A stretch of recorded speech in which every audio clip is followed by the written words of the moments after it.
Bonjour, mon nom est Kitty Antoine pour Panem 360 et je m'entretiens avec Lavania qui fait partie de la programmation de la 15e édition de Muse, qui est la vitrine des musiques métissées d'ici. Lavania, comment ça va? Pas très bien. Et vous? Ça va bien et je suis contente de vous parler. Est-ce que c'est votre première participation à Muse? Non, en fait, notre première participation, c'était en 2018 et on était très chanceux. On a été récipiendaires de plusieurs prix qui nous ont vraiment permis de composer, de sortir quelques singles un après l'autre et tout. Donc, oui, on est des grands, on fait partie de la famille de Muse, je pense, de Vision Diversité. Félicitations, félicitations. Ce que j'adore avec Muse, c'est vraiment cette accessibilité qu'ils offrent aux artistes, Mhm. accessibilité à l'industrie, c'est en même temps culturel et affaires. Donc, de quelle façon Muse a eu un impact sur votre carrière? Mais en fait, je dirais surtout pour en termes des liens qu'on a tissé qu'on continue à tisser présentement avec plusieurs autres artistes parce que pour moi, mon projet finalement, je l'ai appelé Dharani parce que en langue sanskrit de l'Inde, c'est parce que ça dit terre.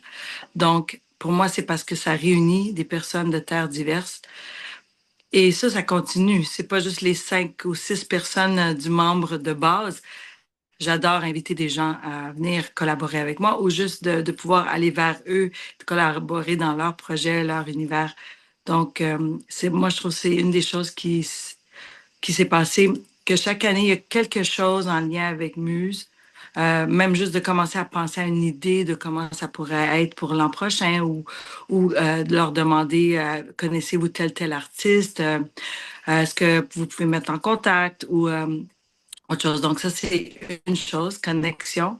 L'autre chose, évidemment, il y a eu les bourses qu'on a reçues dans le temps. C'était avec le Conseil des arts de Montréal, d'avoir une petite bourse de démarrage pour la création, d'avoir accès aux locaux de pratique et de création du Conseil des arts de Montréal. Donc, ça, c'était fantastique et très inspirant d'être dans les locaux, d'autres locaux de pratique pour enregistrer un démo. Le studio 12, juste avant qu'il déménage à Radio-Canada. Donc, on a eu la chance, on était les derniers à pouvoir aller enregistrer quelques chansons. Donc, on a commencé à les sortir maintenant. Il y a eu un lag avec tout ce qui s'est passé en pandémie et tout. Puis c'est ça, tous les membres du groupe qui font partie de d'autres projets, qui ont leur propre projet. Donc, il y a eu un petit peu de retard, mais c'est pas grave. La musique, elle a pas de temps. Elle a pas de, elle devient pas, c'est ça, périmée, right? C'est de la musique. On commence à les sortir cette année. Donc, c'est vraiment, ça continue dans le temps, même 7 ans plus tard.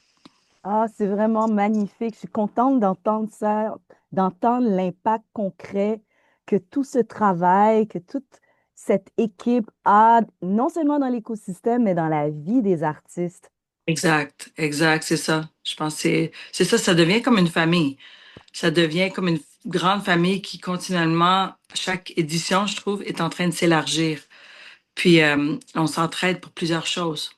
Fait que c'est vraiment bien. Vous, c'est quoi vos origines? Puis c'est quoi vos inspirations? Mes origines sont du sud de l'Inde, donc, mais par contre, moi, je suis née ici. Je suis née à Québec. Mes parents venaient juste d'émigrer. Les deux parents sont du sud de l'Inde. Et puis, j'ai grandi vraiment dans les cantons de l'Est, à Sherbrooke. Donc, pour moi, jusqu'à la fin vingtaine, j'étais à Sherbrooke. Puis juste le fait que ça soit vraiment une petite ville, que c'était nouveau pour l'immigration dans les années 70, c'est les belles années de l'immigration ici, je trouve au Québec, où est-ce qu'il y a eu plusieurs personnes qui ont comme sorti un peu des grosses villes de Montréal, puis ils ont établi des petites communautés. Donc la famille là-bas, c'était vraiment des gens de partout, avec les organismes communautaires qui aidaient à l'intégration et l'accueil. Donc mes parents se sont mis aussi à faire du bénévolat là. Ouais. Donc, les gens qui nous entouraient, des Chiliens, des gens du Salvador, donc les meilleurs amis de maman, c'était plusieurs personnes. C'est pas même pas des gens qui parlent la même langue parce que les gens étaient en francisation. Donc, c'est pas ça, c'est juste une question de contact humain. c'est pas une question de langue. On va tous finir par communiquer d'une façon ou d'une autre, mais c'est juste de pouvoir partager, puis d'avoir une fierté de partager nos cultures ensemble. Donc, je pense que c'était ça, l'exposition que j'ai eue, puis même aux différentes musiques, ça a commencé vraiment à Sherbrooke avec un groupe de musique. C'est des Chiliens qui faisaient de la musique de l'Amérique du Sud et la musique du Brésil que j'ai commencé à entendre chez eux parce que pour moi, j'étais toujours exposée à la musique plus classique de l'Inde. Donc, il y avait tout le nom classique aussi folklorique, mais la musique classique de l'Inde, c'est mon père qui m'enseignait depuis que j'ai 3 4 ans. Donc, c'est lui qui était mon gourou. Puis le week-end, la fin de semaine, on venait ici sur la rive sud de Montréal parce qu'il y avait une autre communauté qui était là un petit peu plus large. Puis il y avait des profs de danse, Bharatanatyam, donc le ballet classique indien. Donc, les fins de semaine, on a passé à faire des allers-retours chaque fin de semaine pendant au moins 15 ans pour que je puisse apprendre ça. Puis mon père m'enseignait la musique classique. Donc, l'exposition à la maison, plus traditionnelle, puis le chant classique. Puis à l'extérieur, c'était tout. Puis, tu sais, dans le parc avec des amis, c'est les années 70, jouer de l'harmonium, chanter, euh, tout. Fait que c'est comme il y a eu une ouverture vraiment de gens même avec Woodstock, avec, tu sais, vraiment une genre d'ouverture entre les liens, entre l'art des autres cultures, une curiosité. Et c'est vraiment ça qui m'a influencée. De presque avoir accès à tout ça, puis que pour moi, c'était comme une deuxième nature. Je pouvais pas vivre ni sans l'un, ni sans l'autre. Ça faisait partie c'est ça, de la façon de grandir. Alors, c'est pas faux de dire que votre musique est aussi le résultat de tout ce métissage, de toute cette culture qui vous a comme en fait sculpté.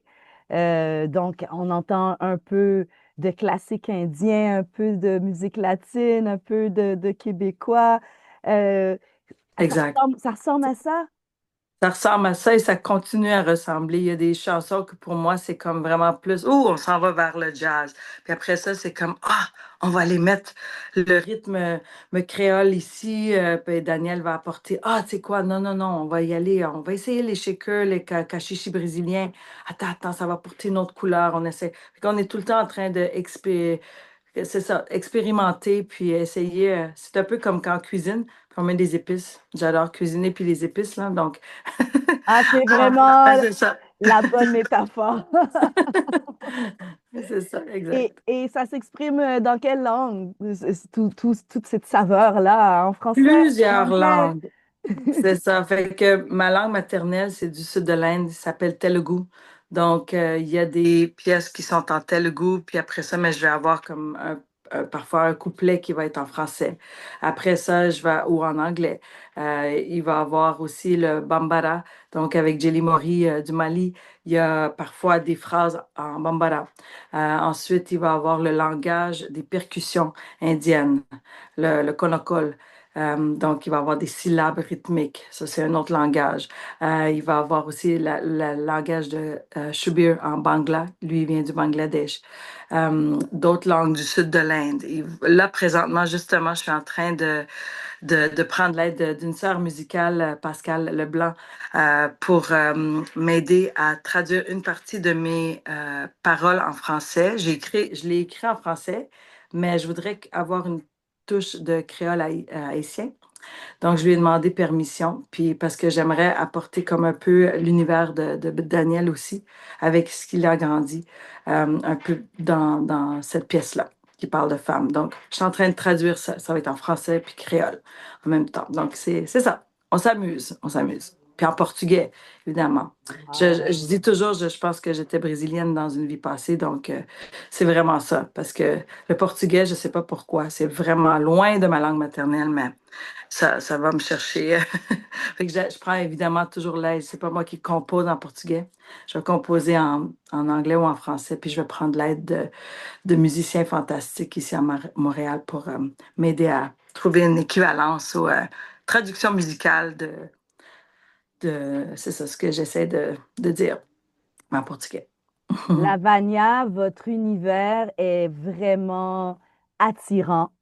Merci. Vraiment, moi, je vous écoute parler, puis avec vos origines, je pense à Thievery Corporation, Ah, des groupes comme ça qui vont qui sortent un peu justement de ce qu'on a l'habitude d'entendre, mais on entend la base de la culture indienne, puis je trouve que c'est tellement riche et sous-exploité. Donc, c'est clair que je me fais un devoir de venir vous entendre sur scène. Et d'ailleurs, on va en profiter pour partager la date et l'heure. Ça se passe à la salle du studio TD dans le quartier des spectacles. Et ça va être quel jour?